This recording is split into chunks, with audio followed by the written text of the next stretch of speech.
Hello, I'm Helen Bradley. Welcome to this video tutorial. Today we're looking at printing a list of autocorrect entries in Microsoft Word. Now this question was prompted by a subscriber to this channel. So what I did was I went online to just give them a reference to use, and I realized that perhaps you could use a little bit more help. So I'm going to give you the link to this particular page because what this gentleman, Alan Wyatt, has provided, and he's an awesome Microsoft Word trainer, is a macro that you can use. So what I'm going to do is just copy his macro. So I'm just going to select over the text and press Control C. So I've got it copied to the Windows clipboard. I'm going to Microsoft Word where I have just a brand new document created. Now I don't need this macro except one off. So we're going to create a one-off macro if you like. Now I've got the Developer tab already displayed. If you don't have that displayed, you're going to need to go to your options and you're going to need to make it display. So what I'll do is go to Customize Ribbon. And what you want to do is make sure that this Developer tab is checked. Now it isn't by default, so if you've never used it before, you may need to make a selection there so it appears on your ribbon.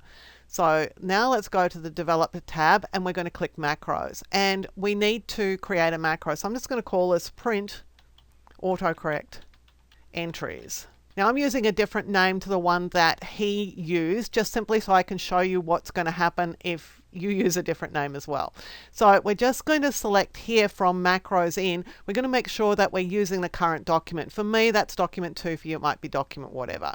But just make sure that the macro is only going into this document because we're just going to leave it in there. We're never going to use it again. So I'll click Create. Now you get the Visual Basic for applications here, and you'll get your name here that you've already created. Now you can just select that and delete it and then press Control or Command V to paste in the actual one you just copied from him, because it's got its own sub and end sub statements. You were just creating one that had a sub and an end sub statement, and just going to get into a lot of trouble if you have multiple subs and end sub statements. So just delete whatever was there, put in what you've got, and just click the close button. So that is now a macro. So if we go to the macros tool here, you'll see that you have a macro called Print AutoCorrect, and all you're going to do is just click Run. And that gives you all your autocorrect entries. But of course, it's not very usable right now for a number of reasons. One is that there's heaps of spaces between everything. So let's press Control A to select everything.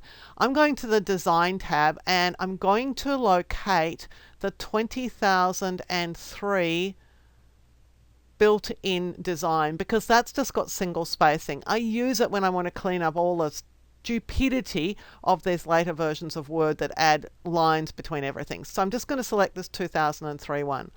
Also, the text is probably a bit big, so let's go to the Home tab and let's reduce the text size a little bit. If I reduce the text size, there's a really good chance that I can now make this into columns. So with it all selected, I'll choose Page Layout, Columns, and I'm going to make it 3 columns. So now we've reduced the number of pages quite considerably, but we can also get some mileage out of these rulers. So go to View and make sure that Ruler is selected so you can see these rulers.